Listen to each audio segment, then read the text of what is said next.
everyone. My name is Faith Gunderson, and I'm the marketing coordinator here at Schaefer Dean.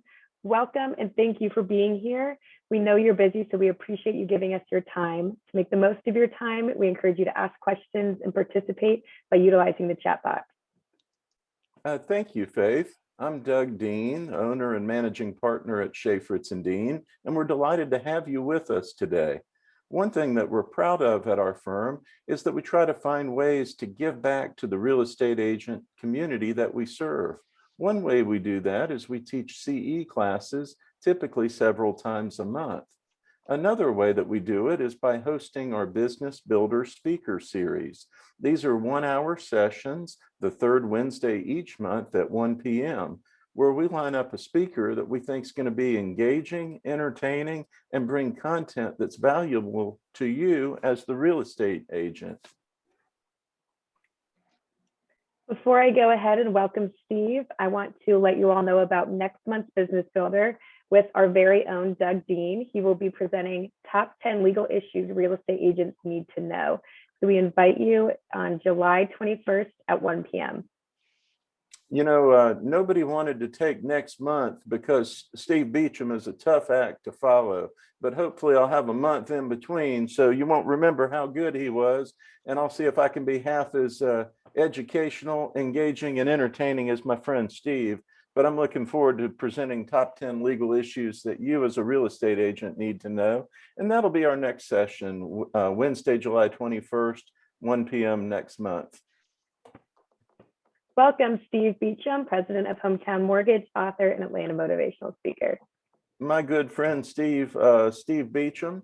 I saw, it was actually an obituary this week where the person was labeled as a raconteur, and I might be butchering the pronunciation. And I said, what is that? Is that a term I can use in mixed company? So I looked it up and it found out it is a person with the gift of storytelling. And the first person I thought of was Steve Beecham, raconteur, a gentleman with a gift for storytelling. Steve, take it away. Thank you, Doug.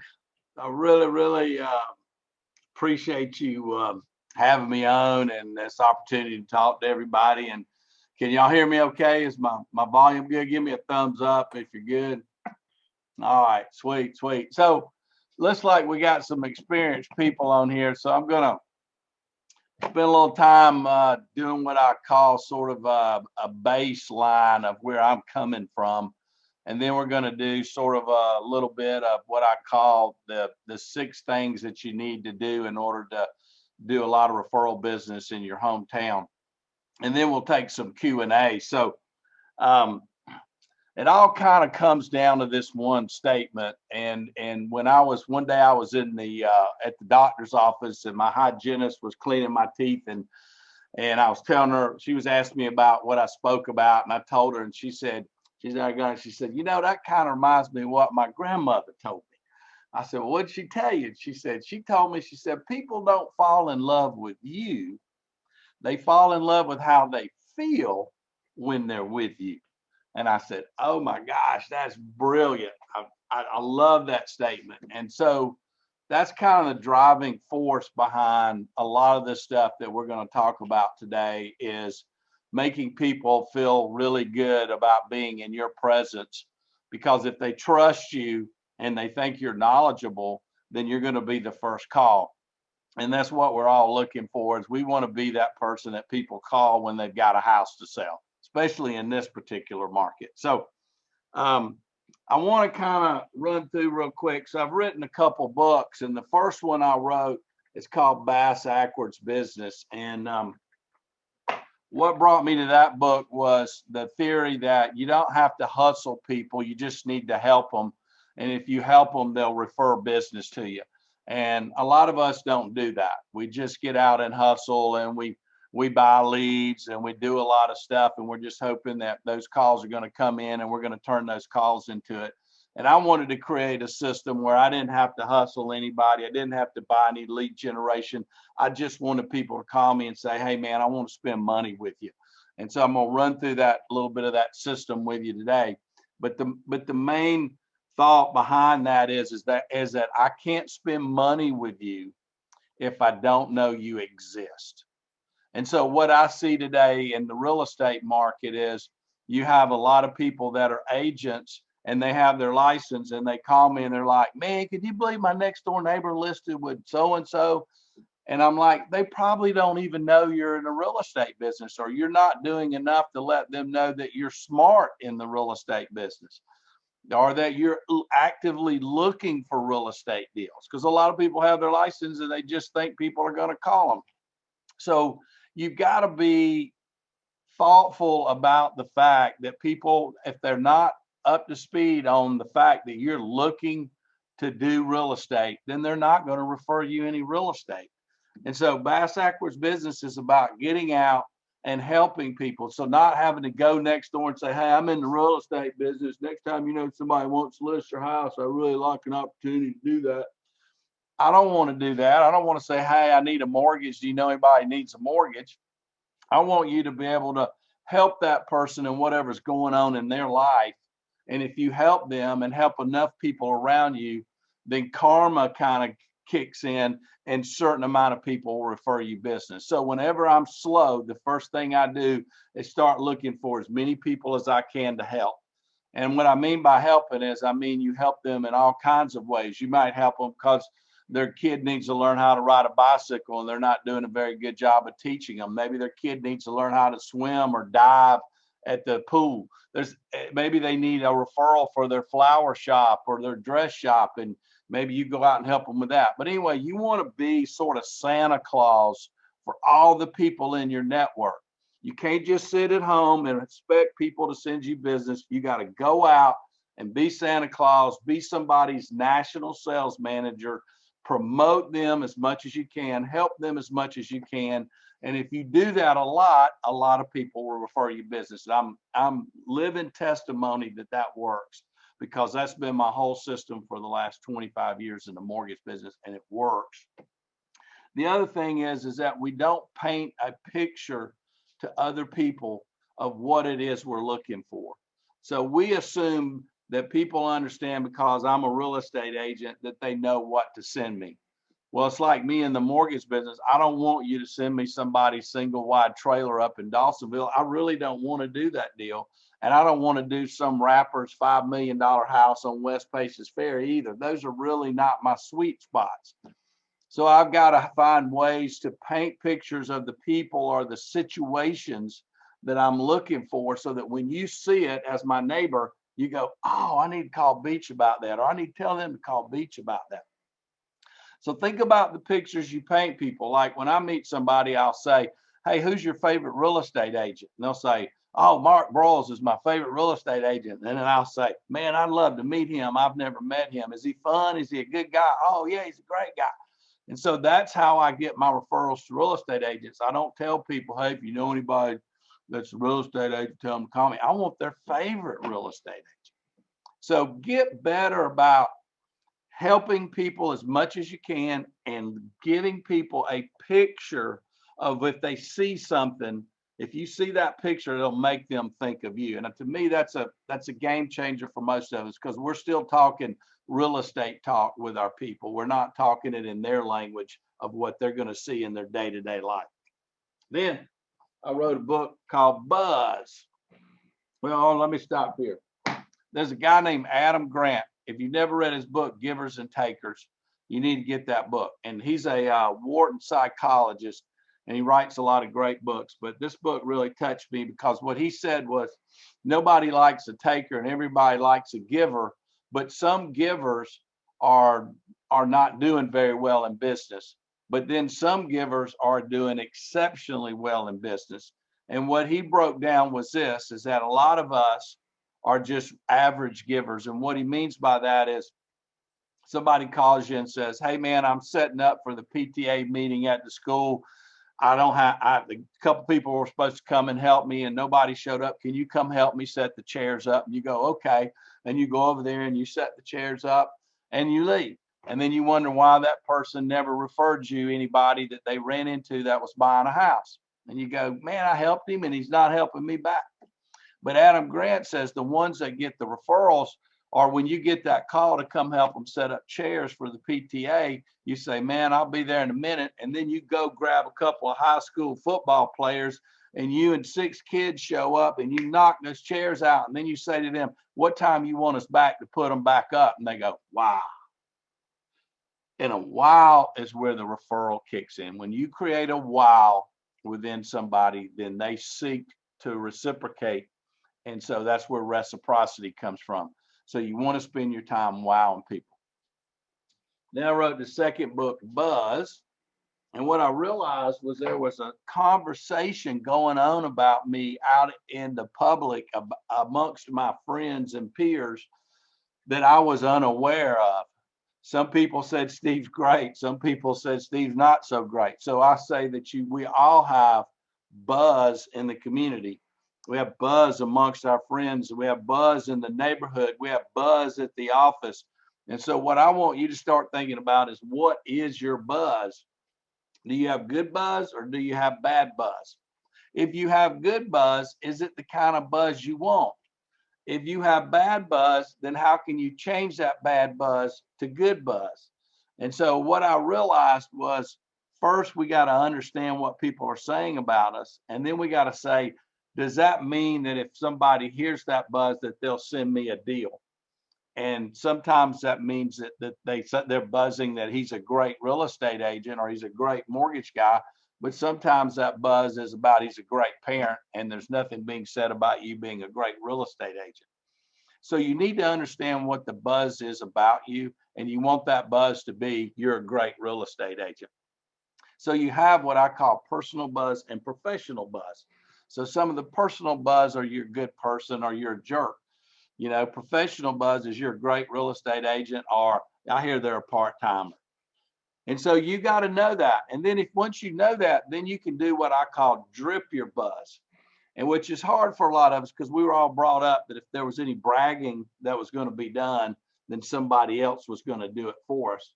And what I believe in the marketplace that we're in now, we've kind of got to brag on ourselves a little bit. And I don't mean brag. I mean, I've got to give you the information about my greatness so that then you will be able to repeat that to somebody else.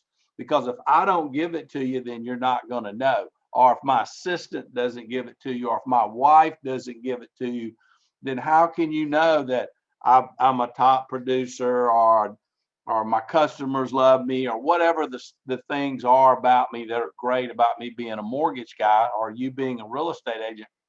It's your job to get the information about your greatness out to your people so they can then tell others about it and get it out in a way that doesn't look like you're bragging. You just have to make statements or factual things about what you do that's really good. And so I call that just kind of dripping that in the conversation. You know, how's things at work going for you? Oh man, they're going really well. I just won Agent of the Month. You know, I've won it several times, and it's always a great feeling to know that your office, you know, thinks you're doing a good job. Well, okay, I didn't know he was Agent of the Month. So you got to do stuff like that. Or how's business? You know, I've been mostly selling first-time home buyers, and I'm really I've kind of found a way to get them into some of these houses and beat out these multiple bids. And so we're having a lot of good luck getting these first-time home buyers, you know, offer accepted. So drip that buzz in there so that people can then repeat that to other folks when they talk about you or when they introduce you. And then the third thing is that you need to start leaving people with a story, and stories are so effective, and we don't use them enough. So if somebody's talking to you, so I try to do this all the time. If I'm talking to a first-time home buyer, you know, a lady was calling me the other day, and she's like, you know, I'm 35, I'm buying my first house. I said, hey, darling, I said, I had a lady call me one day. She was 65 years old. Her brother won the lottery in New York and won like $1 million, and called her and said, I'm going to give you the down payment so you can buy your first house. And I did this lady's loan at 65 years old and bought her first house. And I usually don't go to closings. And I went to that closing, and my shoulder was wet from that lady crying on my shoulder. She couldn't believe that she was finally buying her first house. So that's a great story to tell somebody. So, if somebody's a move down buyer or a move up buyer, or somebody moving out to the country or somebody moving to a condo, think about the times that you've had great stories on other customers and repeat those stories, because that then becomes buzzable. They'll go back and tell their spouse about that, or their mom or their neighbor about that. And that makes them want to refer business to you. And then the third book that I wrote is called The Tapes You Play in Your Head. And it just dawned on me that that's the number one thing that is the reason for where we are right now currently, is how we're talking to ourselves. So however you're talking to yourself has brought you to this point. The reason why you're not going further is you're not changing that conversation to put yourself at a higher plane. If you're not doing so well and you're going down, it's probably because you have more negative talk going in there and it's driving you down. So I want you to really think seriously about, how am I talking to myself? And am I talking to myself in a way that's moving me forward to where I want to go, or is it holding me back? And for most of us, it's holding us back. If we change a few things about our conversation, we'll change our projection of where we're going. So really give that some time and think about that. And so I've come up with these 3 things for negative self-talk. So whenever you have a negative thought in your head, give that thought a name. Call it the devil, call it Shirley because you hated Shirley in high school, or your Miss Jones because that was a teacher you hated, or something bad. Give that thought a name. If you do, it removes it from just reoccurring to kind of having a personality, and you can deal with that negative thought better. Then the second thing is, if you keep having this negative thought over and over, then I call a third party conversation. Bring in an expert. So maybe you bring in Oprah or Tony Robbins or somebody like that, or Dr. Phil, and you say, "Hey, Dr. Phil, I'm having this devil is making me think that I can't do this deal, and I need some help with that." And Dr. Phil goes, "Well, devil, Steve's done this before. He's been in the business a long time. And so Dr. Phil can make me feel good by giving me all the positives and talking down with me to that negative thought." And it's a way to beat negative thoughts or negative self-talk. And then the third thing you can do is, when you're having a negative thought, you can turn around and talk back to that thought. Just beat it up, trash it. It's kind of like if my wife is mad at me and I'm mad at her and we're having this fight. It's like I want to have this fight with this negative conversation that's going on. I want to talk back to it and say, "Get out of here. I don't like you. That's bull, blah, blah, blah." And if you do those 3 things, it'll help you stop having negative thought. And then you need to start replacing your thoughts with more progressive stuff to move you. Hey, I should be at this level. Hey, I'm supposed to drive this car. Hey, I'm supposed to live in this neighborhood. Hey, I'm supposed to have this amount of money in my checking account. And so one of the things that I use is called the kind of this hand gesture. So if you take your hand and you take your left hand and you hold it up like a hook 'em horns, pretend that that's the devil, and the devil's over here talking to you, going like, "You're no good. Your rates are too high. Your closing costs are too much." And then you can have this other person over here. This is like an angel. This is like the halo and the wings of an angel. And this person's kind of like your grandmother, and she's like, "No, you're a cute little boy, Steve. You were really smart in school." So this negative person's talking over here and this positive person's talking over here. And so I find myself doing that sometimes when I'm going down the road or I'm having this thought. It's a way to treat it as personalities, to try to move out of it and move forward to a more positive conversation. So think about what you're talking to yourself, because a lot of that is what's holding us back. So how do we really get ourselves? What are some things that we can do today to get more people to call us to list their house or be their buyer's agent? And so I want to go over a couple of things. If you got a piece of paper, you might want to write this down. And I'm sure you're doing some of this stuff, but I want to encourage you to maybe try to do all 6 of these things. When I've interviewed highly successful people, I have noticed that they're doing all of these things. I'm talking about people that are if you're the number one State Farm agent in your town, or you're the number one closing attorney in your town, you'll find all of them are doing predominantly all of this stuff. And that's what's brought them to where they are. And most of us are doing one or two of these things, and we need to try to do all 6 of these things. So number one is to make sure that your list, your contact database, has what you need in that contact database. A lot of people, like new loan officers, when I hire a new loan officer, I'll get them to show me their contacts in their phone, and it's just like Jim in a cell or Julie in a cell. And so I'm like, well, where does Jim work? Oh, he works at Neiman Marcus in the ladies' shoe department. I said, well, you need to put that in there. You know, what's his email address? I don't know. Well, then you need to get his email address. And so what I'm finding is that we don't have the proper information in our contacts, and your contacts should sync, you know, to your desktop and your cell phone so that you have those with you all the time. Because here's what's cool about that is your contacts in your phone are now like a Google search. And so what happens to me is I'm somewhere and somebody goes, I need a painter.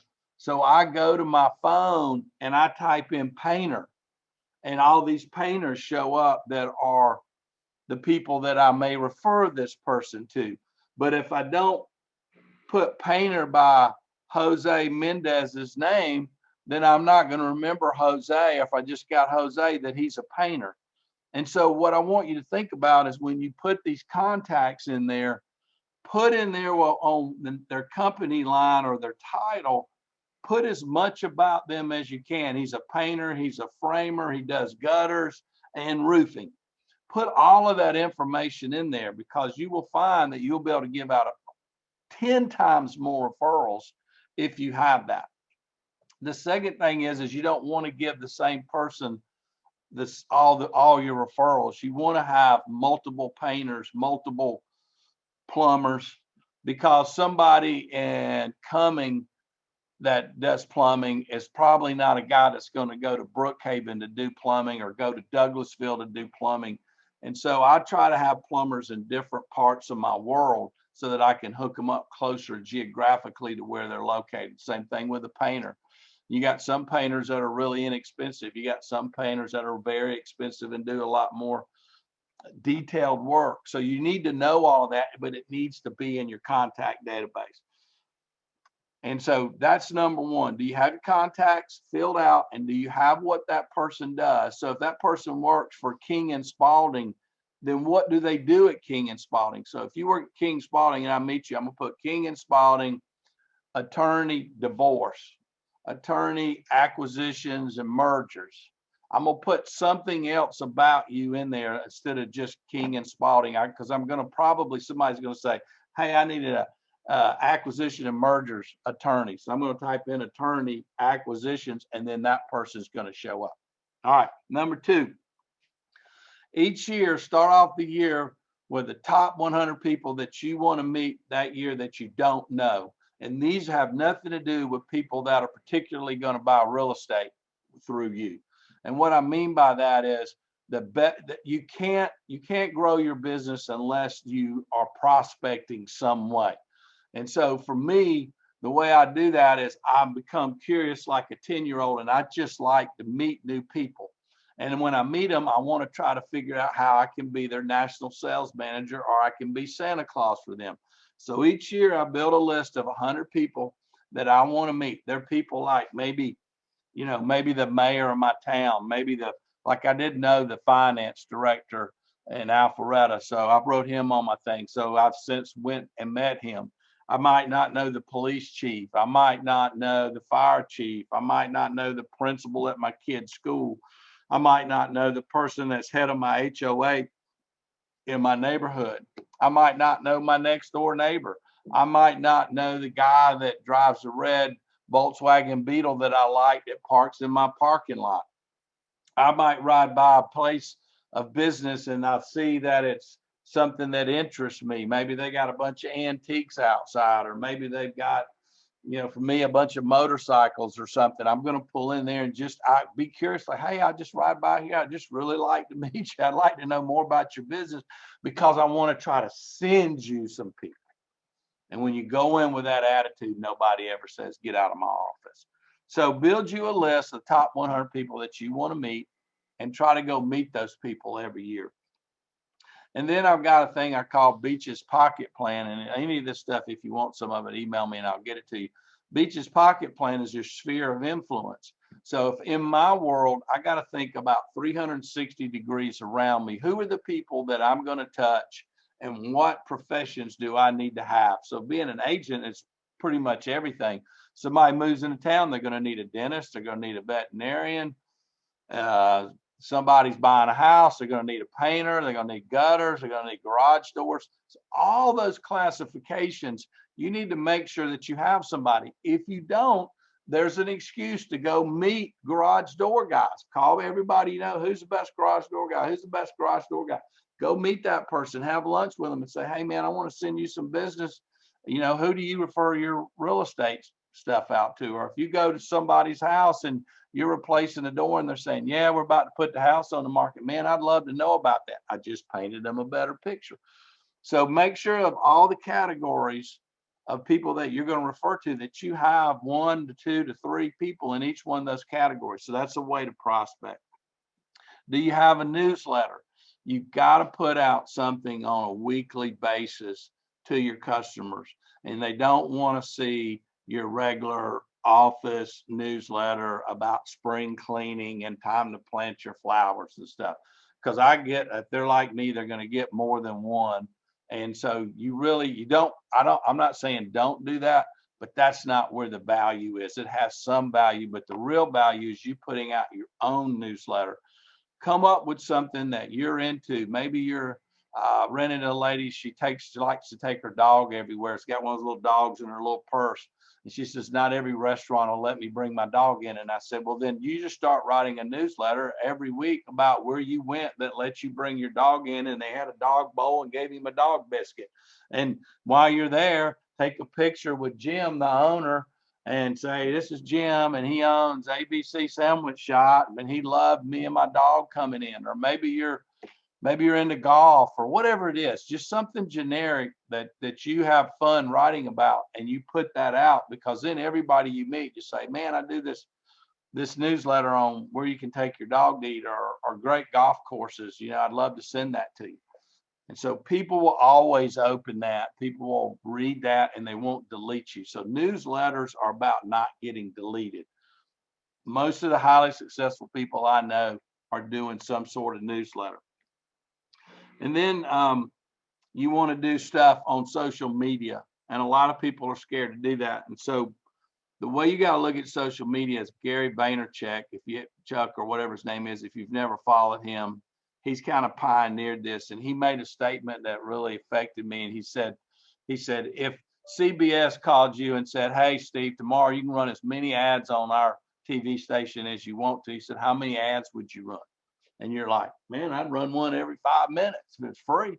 And he said, that's what Facebook is. That's what Twitter is. That's what Instagram is. That's what LinkedIn is an opportunity to do that. We go, well, people don't want to see that. Well, part of the problem with most people on social media is they don't have a lot of people as friends or, picked a lot of people. And so what these guys that are digital marketing experts are teaching me is you want to go in and be everybody's friend. You can get up to 5,000 friends on Facebook, and then you want to link into everybody you can, and you want to follow everybody you can on Instagram, and you want to build that audience as wide as you can. And then when you put that information out, it goes out to a bigger group. The second part of that is that people will read their Facebook maybe in the morning, or some people read their Facebook at night. Some people read their Facebook at lunch. So just because you posted something in the morning doesn't mean you can't repost it in the afternoon, because the person that read it in the morning is probably not going to read it in the afternoon. There are very few, but not a lot. So think about that. What Gary Vaynerchuk said, if you could do that for free, which you can, how many times would you post? And I think a lot of us underpost when it comes to social media. Number 4, join a club. It's amazing to me how many people aren't a member of a Rotary Club, a chamber, men's group at church, a Bible study, nonprofit thing. They're not doing a club that has to do with their hobbies. Like if you ride bicycles, maybe there's a bicycle club, or if you've got kids, maybe it's a PTA, or sit on the board at the Wills Park or wherever you go. You've got to get on these things, because I call it the small group effect. If you went and joined a church, for instance, and you just went in and sat in the pew every Sunday from 11 to 12, how long is it going to take you to meet a bunch of people at that church? And it's going to take a long time. But if you go to that church and you get in a Sunday school class and there's 20 people in the Sunday school class, in a couple of weeks, you know those 20 people fairly well. And then as y'all leave Sunday school and you go to church, they start introducing you to their friends in the church. So all of a sudden you know more people quicker, which is why if you're a visitor at a church, they're trying to get you in a Sunday school class because you'll stay. Same thing with the Chamber of Commerce, same thing with the Rotary, same thing with the kids, all of that stuff. Try to get to a small group and get to know those people, and they'll introduce you to all the people in the big group. That way you're prospecting more because you're meeting more people. You're getting a chance to paint them a picture of what it is you're looking for. Then the other thing that I do, this is probably the best thing that I do, is I call people on a daily basis. And so it's advertising is the way you got our marketing. You can't just market when you're slow and not market when you're busy.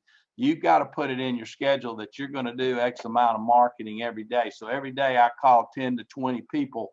Some of them are friends, some are real estate agents, some are neighbors. It just doesn't matter.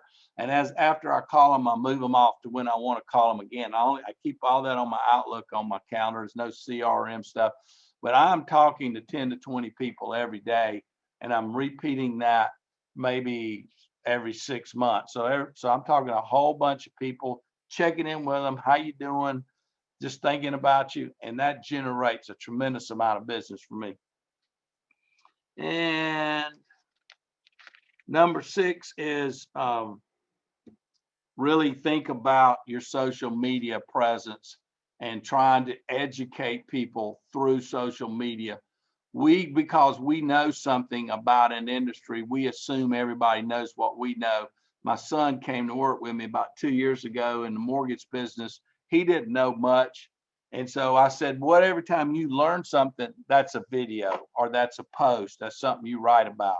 As your customers call you and say, hey, what's the rate today? Or how do I know what my closing costs are going to be? Or how much money do I have to put down? Or how long should I list my house before we drop the price? All of those are questions that need to be videos or posts to your social media. And that's how you educate people that you know what it is you're doing. So those are the 6 things that I think are critical to getting people to call you to spend money with you. So I hope that helped. I don't know. I can't really see everybody, y'all. So maybe we can go back to the gallery view. And I wanted to maybe kind of open that up for questions, see if anybody's got any questions. Can you do it, Faith?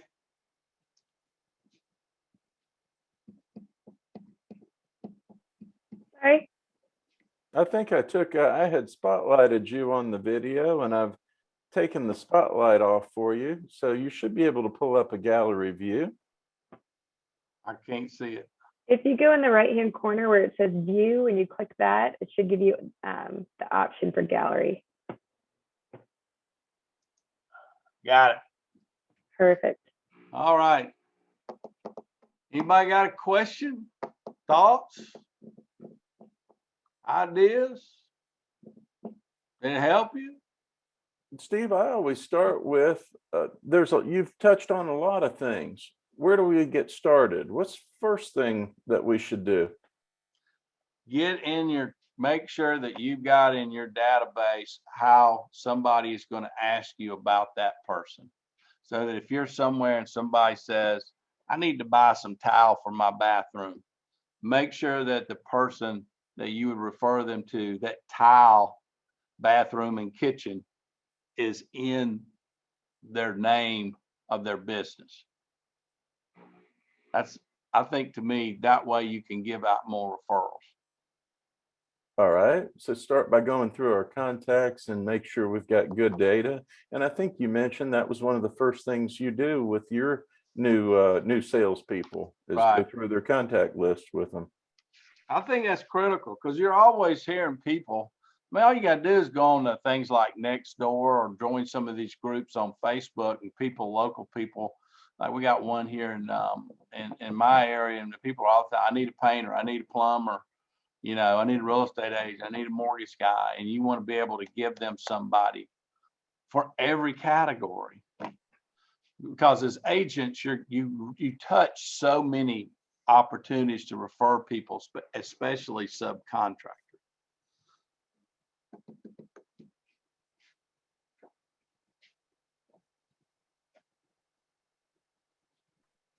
Jerry, what do you think?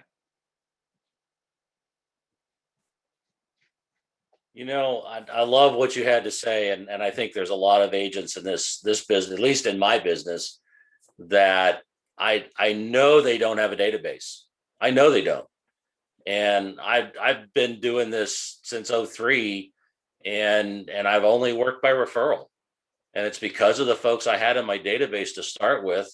I didn't have to go pounding on doors and ringing bells and making cold calls because the folks I had in there took care of me. Now, I had to sort them out. I had to qualify them. They had to know that I was in the business.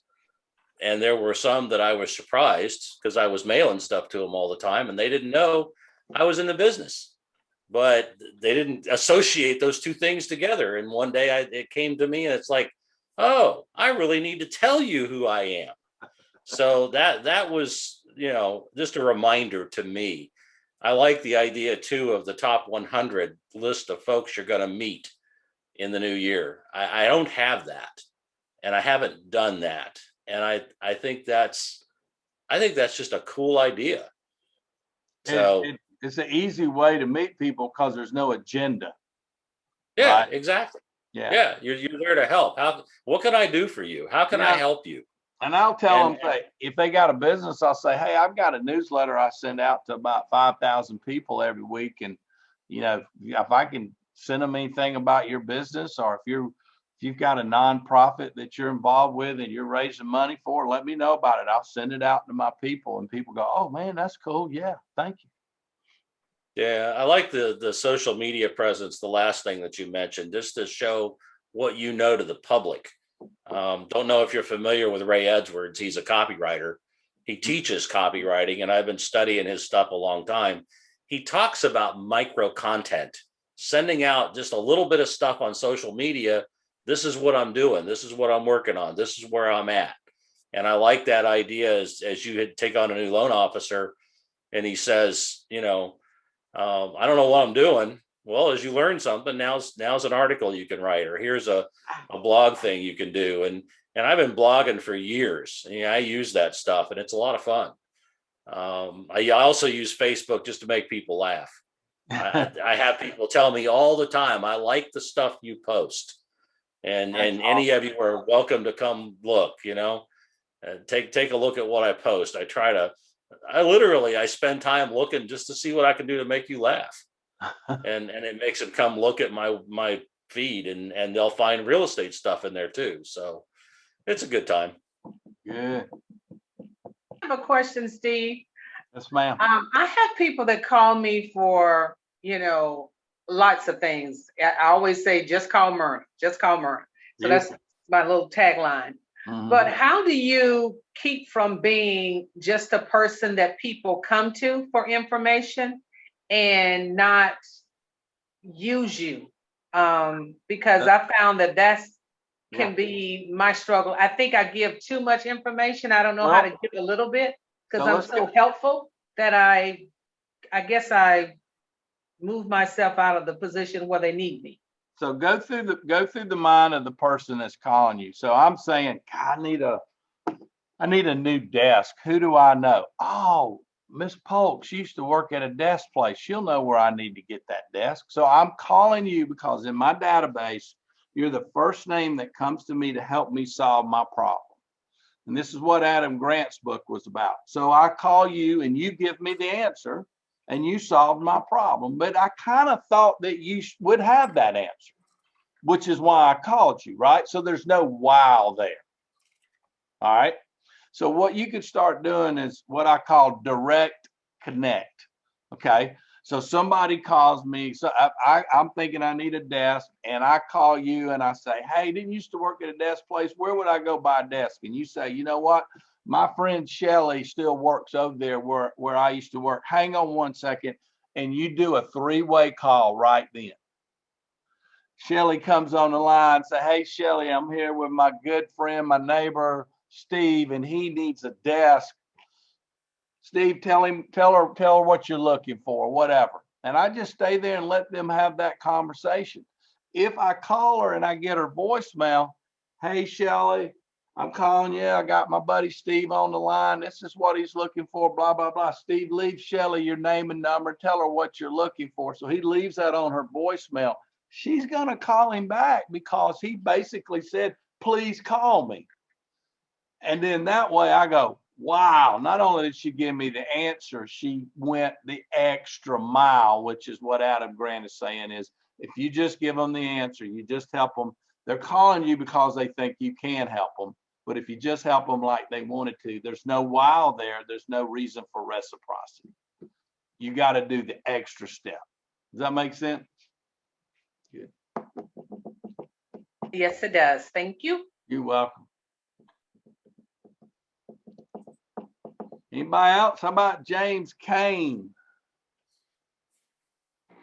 See you live? How about Michael? Michael, I see you up there. You got a pretty picture in the background. I can't tell what it is. And he's still on mute.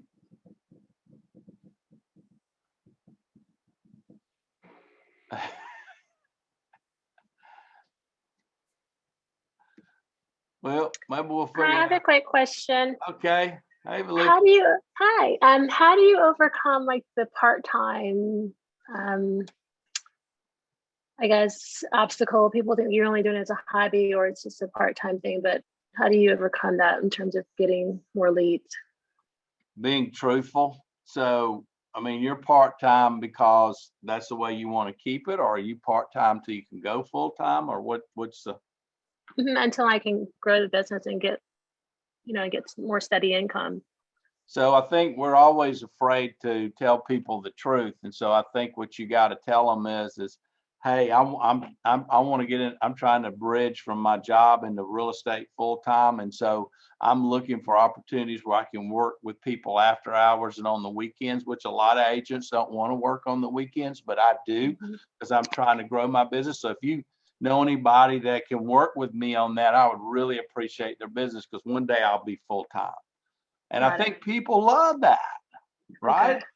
Yeah. And if they know that, don't try to hide it. They call and you like, I can't talk, I'm at work, and then you got to walk to the bathroom or something.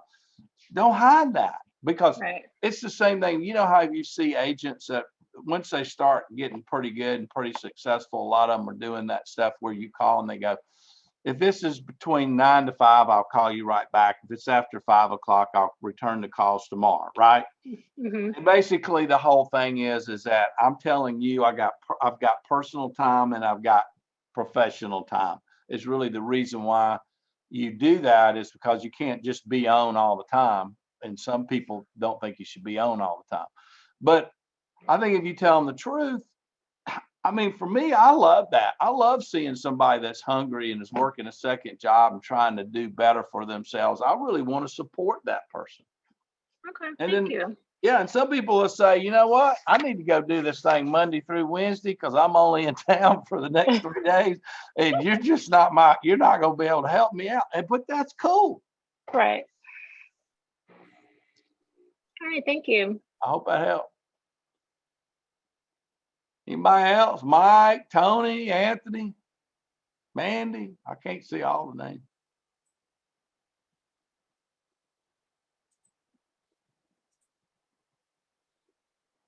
Well, okay. So anyway, I really, really appreciate y'all letting me come on today. I want to leave you my email. I got one question. Okay. Hey, Anthony. Hey, question. So your book there that you got, Buzzbook, can you buy it on Amazon or something? You can, but I don't make any money because you'll buy the used one for $1. Okay. But well, you can do that, or you well- can email me and I'll send you an autographed copy, and it's $20. Okay. So All right. take your pick. I'll do that. I have the autographed copy. So my email is steve@hometownmoney.com, or you can just go online at stevebeecham.com. If you're looking for something to maybe get, I've got a thing called 52 marketing ideas. Some of what I gave you today is some of that, but I've got a site called video.stevebeecham.com. And there's a lot of video. I do a lot of video, and there's some video on there, some marketing ideas. There's some speaking videos that I've done that'll talk about certain things. And so most all my stuff is about how do I get the people in my town to see me as the #1 guy to call for mortgages. That's what it's all my stuff is geared towards that. Okay. If I can leave, sorry, go ahead, Anthony. Yeah, that's steve@hometownmoney.com. HOMETOWNMONEY. And what was the website? I think you threw out a website as well, Steve. It's stevebeecham.com. I can include your email in the thank you email that we send to everyone if anyone else wants to buy a book as well. And I'll include your website too. So what was that chat thing? How do you separate? Let's see. How do you separate your family folks from constantly seeking your ideas but not using you? Wife knows one agent, husband knows another. Oh, well, that's a tough one. I think what happens is if people are trying to decide between two agents, and really what they're saying is that they're doing it based on who they feel the most comfortable with. And the reason why they choose one over the other is somebody's kind of in charge of that process. So they pick their person. The wife picks her person instead of the husband picking his person. And so what I have found, there's two things to overcome that. Number one is when I'm with people, and my wife and I talk about this all the time, we want to be the people that you're there with, that we're asking you questions. We want to know about you and your life and what's going on. We don't really want to talk about any of our stuff unless you ask.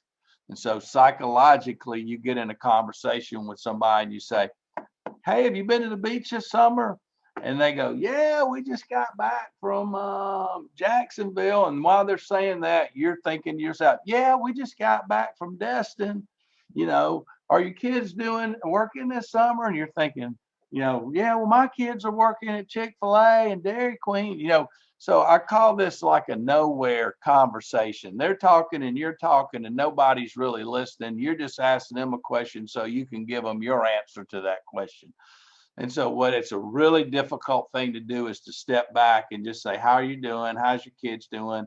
Blah, blah, blah. Not throw your piece in there. And when you do that, people start liking you more because they think you really care about them, which you should. I want to know as much about you as I can, because the more I know about you, the more I can help you. And the more people I can help, the more people that are going to help me. That's kind of the circle.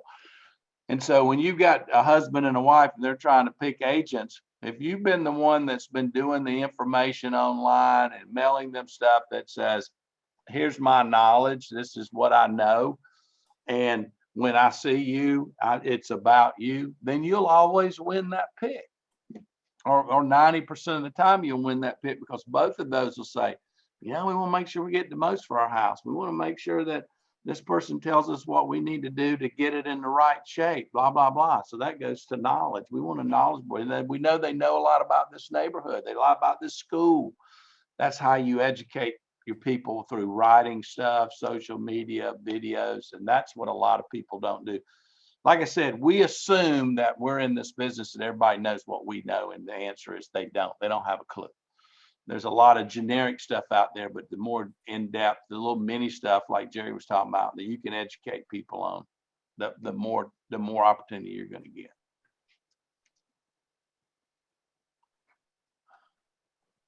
there anybody else? Let's see. Okay. I guess that's it. I don't see anything else. I hope everybody loved it.